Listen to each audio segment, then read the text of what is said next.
안방 함에 손을 댔느냐? 되지 않았습니다. 사흘 전 안방에 들어갔던 것은 맞느냐? 저고리를 선반에 올렸습니다. 그것뿐이었어요. 차가운 돌바닥 위에 무릎을 꿇은 채 매화가 끝까지 놓지 않은 것은 무엇이었을까요? 구독과 좋아요를 눌러주시고 지금 어디서 듣고 계신지 댓글에 남겨주세요. 그곳으로 사랑과 행복을 가득 담아 보내드리겠습니다.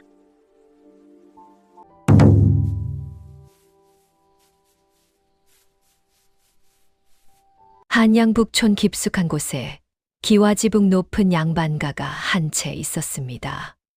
담장이 높고 대문이 무거운 집이었어요. 안채는 바깥채와 길이 달랐고 안채 깊은 곳은 마님 외에 허락된 자만 드나들 수 있었지요. 바깥에서 보면 그저 조용한 집이었지만 안에 들어가면 달랐습니다. 마님 김씨의 눈길이 닿지 않는 곳이 없었어요. 마루 끝에 먼지 한 톨이 앉아 있어도, 시녀의 저고리 고름이 조금이라도 삐뚤어져 있어도 마님은 지나치는 법이 없었지요. 그것이 이 집의 규율이었고 그 규율 안에서 시녀들은 숨을 고르며 살았습니다. 안채에서 일하는 시녀는 모두 5이었어요. 그 가운데 매화라는 처자가 있었지요. 나이는 18이었고 이 집에 들어온 지 3년이 됐습니다. 처음 들어올 때 매화는 아무것도 모르는 아이였어요. 바느질도 서툴렀고 눈치도 없었지요. 그런데 3년이 지나면서 달라졌습니다. 바늘을 쥐면 실이 스스로 따라온다고 안채 시녀들 사이에서 말이 돌 정도였어요. 마님이 새 저고리 깃 장식을 맡기면 사흘 안에 꽃이 피어났고 다른 시녀들이 열을 걸릴 수를 닷새에 끝냈지요. 그렇다고 매화가 그것을 내세우는 성격은 아니었습니다. 말수가 적고 시선을 낮추고 다니는 편이었어요. 칭찬을 들어도 고개를 숙였고 나무람을 들어도 고개를 숙였지요. 이 집에서 살아남는 방법을 몸으로 익힌 것이었습니다. 매화가 이 집에서 조심하는 것은 한두 가지가 아니었어요. 마님의 안방 앞을 지날 때는 발소리를 줄였고 마님이 부를 때는 하던 일을 내려놓고 바로 달려갔지요. 밥상을 드릴 때는 그릇 소리가 나지 않도록 2 손으로 받쳤고 바느질감을 가져갈 때는 문지방을 넘으면서도 허리를 굽혔습니다. 그렇게 3년을 살았어요. 그렇게 살다 보면 언젠가 이 집에서 자리를 잡을 수 있을 거라고 생각했지요. 적어도 그날 아침까지는 그렇게 믿었습니다. 마님 김씨는 집안의 체면이라는 것을 목숨보다 소중히 여기는 분이었어요. 50 가까운 나이에도 몸단장에 조금도 소홀하지 않았고 손님이 올 때면 안채 구석구석을 직접 점검했지요. 시녀들의 옷매무새가 흐트러지는 것도 용납하지 않았습니다. 한 번은 손님이 오기 직전에 마님이 부엌 앞을 지나다가 솥뚜껑에 물때가 낀 것을 보고 밥상을 1시간 늦췄다는 이야기가 안채에서 돌았어요. 그것이 과장인지 사실인지 알 수 없었지만 시녀들은 누구 하나 웃지 않았지요. 그런 마님의 오른손 약지에는 언제나 금가락지가 끼워져 있었습니다. 시녀들은 그 가락지가 없는 마님의 손을 본 적이 없었어요. 그 가락지는 마님이 혼례 때 친정어머니에게 받은 것으로 안감에 매화꽃 문양이 작게 새겨진 가락지였지요. 외출할 때 외에는 칠보함에 고이 넣어 안방 깊숙한 선반 위에 올려두었습니다. 시녀들 사이에서 그 함에 함부로 손을 대지 않는다는 것은 말로 배우지 않아도 몸으로 아는 것이었어요. 가락지가 사라진 것은 늦가을 아침이었습니다. 마님이 나들이 준비를 하다 오른손 약지를 내려다보았더니 가락지가 없었어요. 이불 밑을 들치고 경대 서랍을 당기고 빗접 안까지 손을 넣어 더듬었지만 나오지 않았지요. 다시 한번 함을 열어 안을 들여다봤더니 디단 안감 위에 가락지가 놓여야 할 자리만 비어 있었습니다. 마님은 함 뚜껑을 천천히 닫았어요. 그 손이 미세하게 떨렸지요. 시녀 하나를 불러 함을 마지막으로 정리한 날이 언제였는지 물었더니 사흘 전이라는 대답이 돌아왔습니다. 마님의 목소리가 낮아졌어요. 그날 안방에 들어온 것이 누구누구냐? 시녀가 이름을 댔습니다. 복례, 순이, 그리고 매화였어요. 마님은 그새 이름을 듣고 잠시 창밖으로 시선을 옮겼다가 다시 시녀를 보더니 오늘 나들이를 취소하겠다고 했지요. 나들이 취소는 처음 있는 일이었습니다. 시녀는 예 하고 물러났지만 그 말을 들고 부엌으로 돌아가는 발이 빨랐어요. 부엌에 들어서자마자 다른 시녀들이 눈빛으로 물었고 시녀는 말 대신 마당 쪽으로 턱을 들었지요. 그것으로 충분했습니다. 마님이 안방에서 나오지 않는다는 것, 나들이를 취소했다는 것이 안채 구석구석에 퍼지는 데는 한 시진도 걸리지 않았어요. 마님은 그날 하루 종일 안방에서 나오지 않았고 저녁 밥상도 물렸지요. 시녀들은 그 밥상을 들고 나오면서 서로 눈을 마주치지 않았습니다. 마님이 안방에서 나오지 않는 날은 집 안전체가 숨을 죽였습니다. 부엌에서도 소리를 낮췄고 빨랫감을 털 때도 힘을 줄였어요. 누가 먼저 말을 꺼내면 그 말이 칼이 되어 돌아올 것을 모두 알고 있었지요. 그날 저녁 마님은 사흘 전 안방에 들어간 3명을 차례로 불러 앉혔습니다. 복례가 먼저 들어갔어요. 가락지 함 근처에 가지 않았다고, 저고리를 정리하고 바로 나왔다고 또렷하게 말하고 물러났지요. 순이도 물그릇만 놓고 나왔다고 했습니다. 두 사람 모두 목소리가 흔들리지 않았어요. 매화의 차례가 됐습니다. 마님이 물었어요. 저고리를 올려놓을 때 함에 손을 댔느냐? 마님의 눈이 매화의 손을 내려다봤습니다. 손을 대지 않았습니다. 저고리만 올려놓고 내려왔어요. 오래 바늘을 쥐어 손끝 마디가 굳어 있고 검지 안쪽에 실을 잡아당기다 생긴 흉터가 옅게 남아있는 손이었어요. 마님은 한참 그 손을 보다가 고개를 들었지요. 아무 말도 하지 않고 물러가라고만 했습니다. 매화는 고개를 숙이고 방을 나왔어요. 문이 닫히는 소리가 뒤에서 들렸지요. 복례는 그날 밤 잠이 오지 않았습니다. 마님이 3사람을 차례로 불러 앉히던 그 자리에서 복례는 매화의 등을 봤어요. 고개를 숙이고 앉아있는 매화의 등이었지요. 3년을 같은 바느질 방에서 나란히 앉아 실을 잡던 등이었습니다. 복례는 이불을 당겨 덮으면서 눈을 감았어요. 마님이 누구를 향해 눈길을 멈췄는지 복례는 알고 있었고 마님이 원하는 것이 무엇인지도 알고 있었지요. 복례는 그날 밤 오랫동안 천장을 바라봤습니다. 이튿날 아침부터 달라졌어요. 매화가 부엌에서 아침 준비를 하는데 옆에 서 있던 순이가 이유 없이 반걸음 물러섰고 바느질방에서 실을 빌리러 갔을 때는 복례가 잠깐 망설이다가 건넸지요. 예전 같으면 그냥 내밀었을 것이었습니다. 아무도 뭐라고 하지 않았어요. 눈을 마주치지 않는 것뿐이었지요. 차라리 뭐라고 하면 낯서기라도 할 텐데 모두가 그냥 조금씩 멀어지고 있었습니다. 매화는 바늘을 놓지 않았어요. 저녁에 방으로 돌아오면 등잔불을 켜고 바늘을 쥐었지요. 실이 천 위를 지나가는 소리만 들렸습니다. 불을 끄고 눈을 감으면 달랐어요. 마님이 가락지를 찾던 그 표정이 복례가 눈을 피하던 것이 어둠 속에서 떠올랐지요. 잠이 쉽게 오지 않았습니다.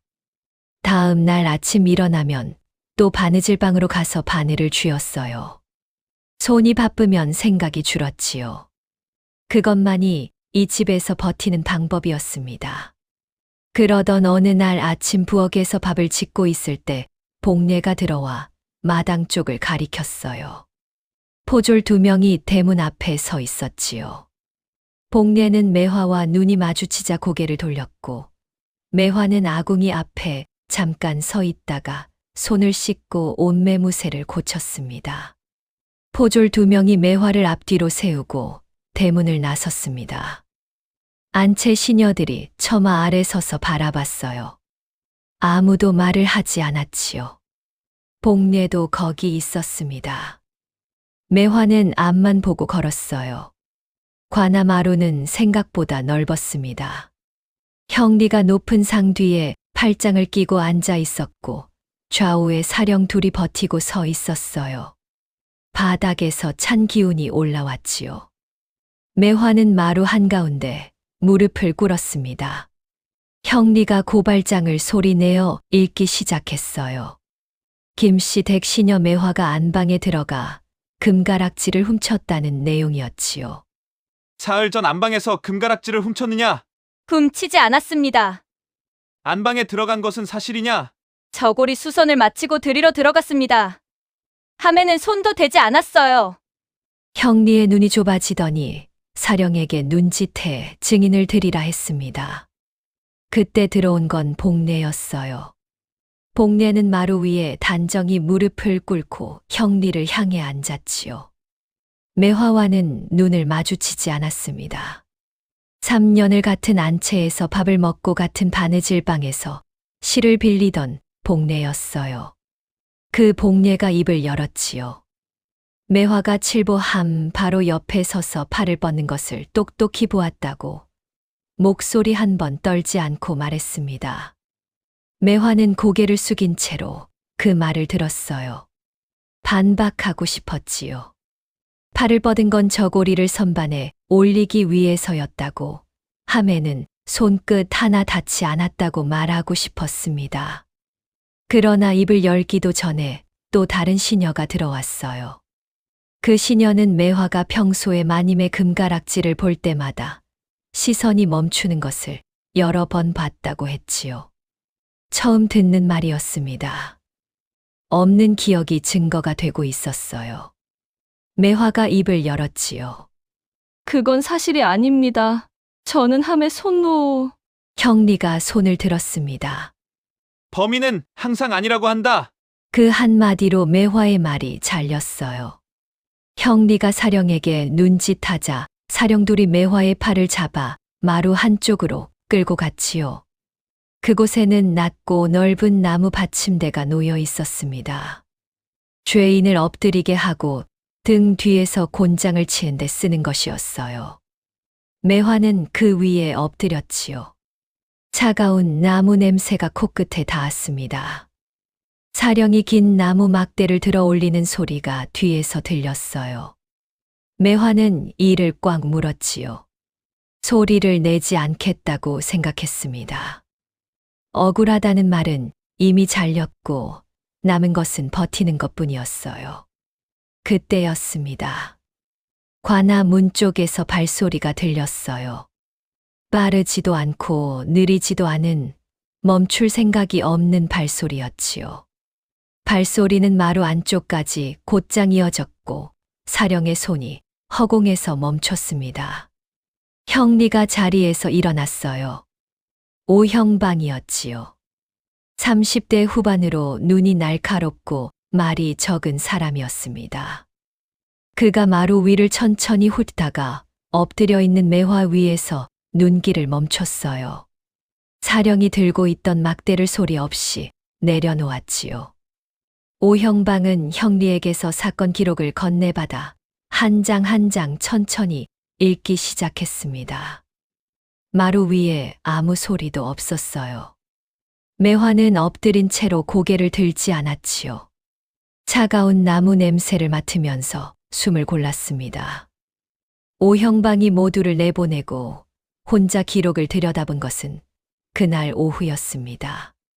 증인들의 말을 처음부터 다시 읽었어요.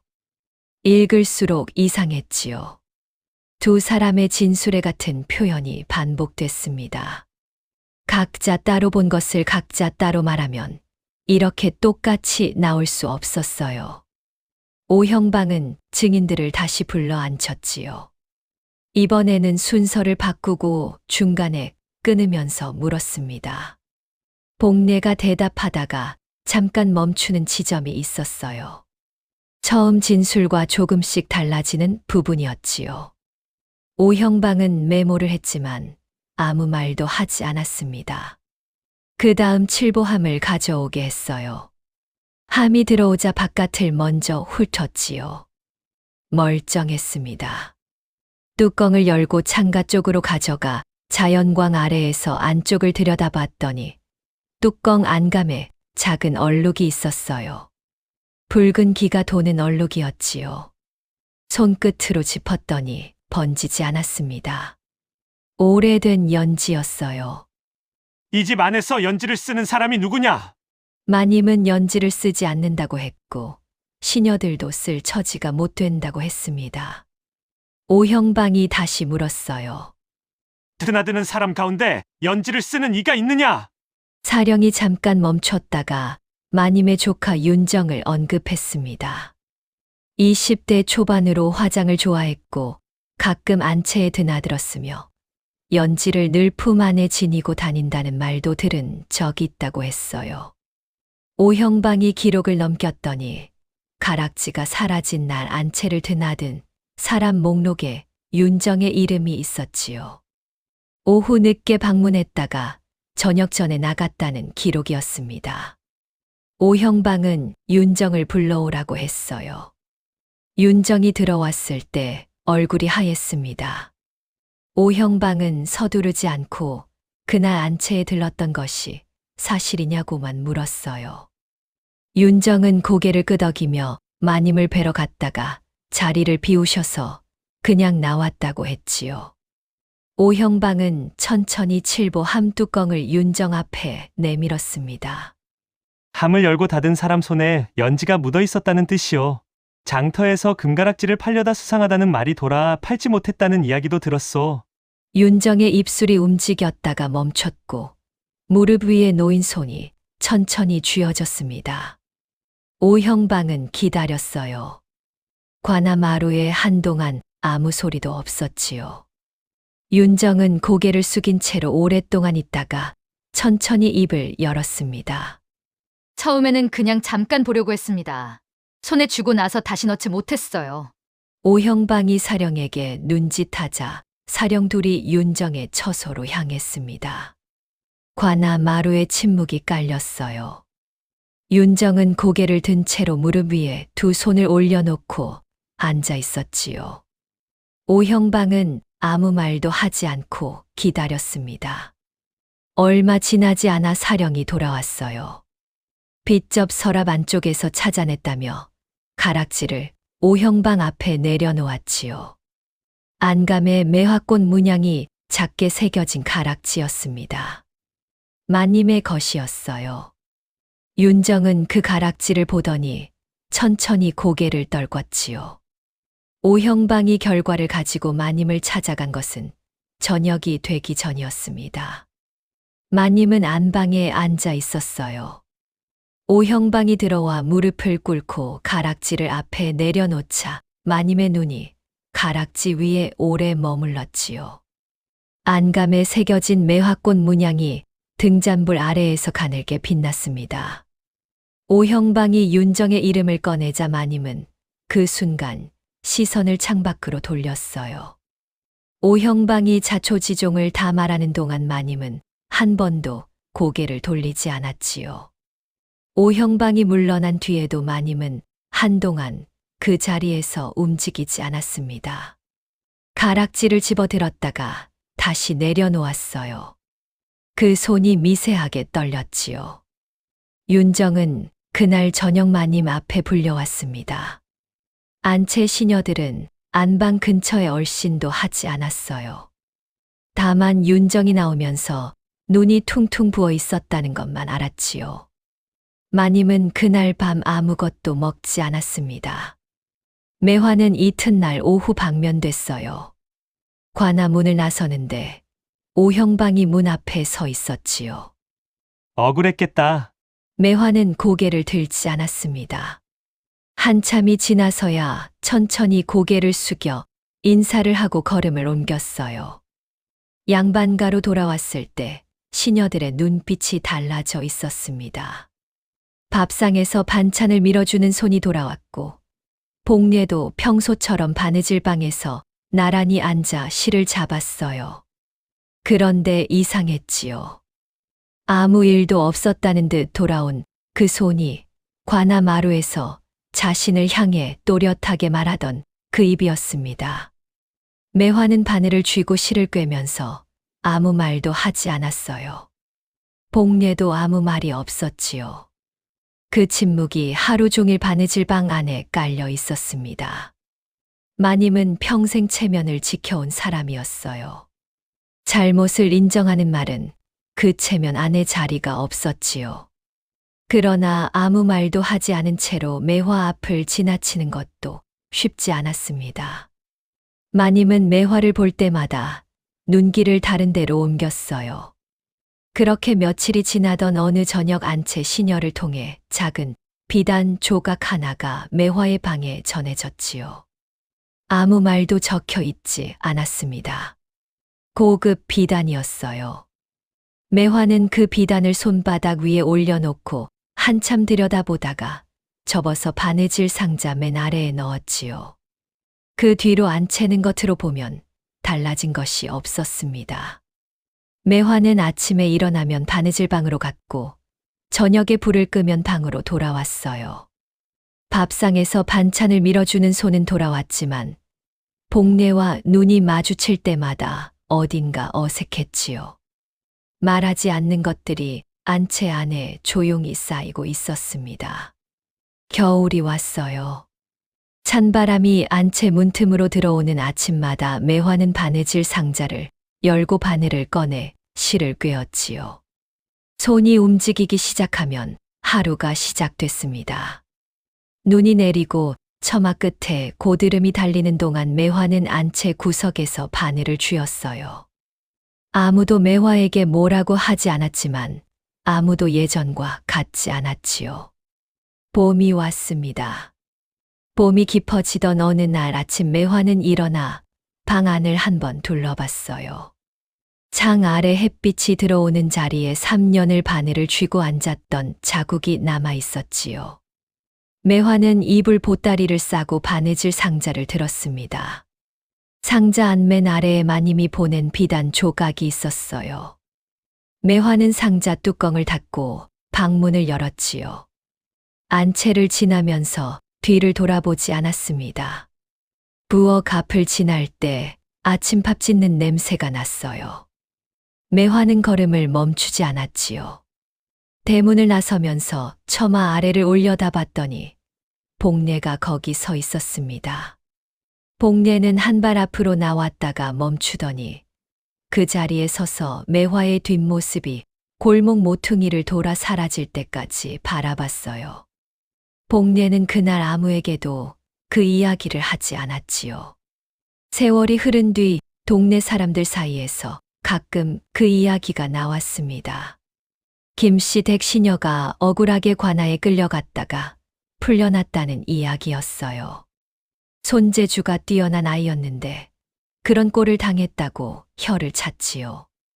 그 처자가 어디로 갔는지는 아무도 몰랐습니다. 마님 김씨는 그 이야기가 나올 때마다 자리를 피했다고 했어요.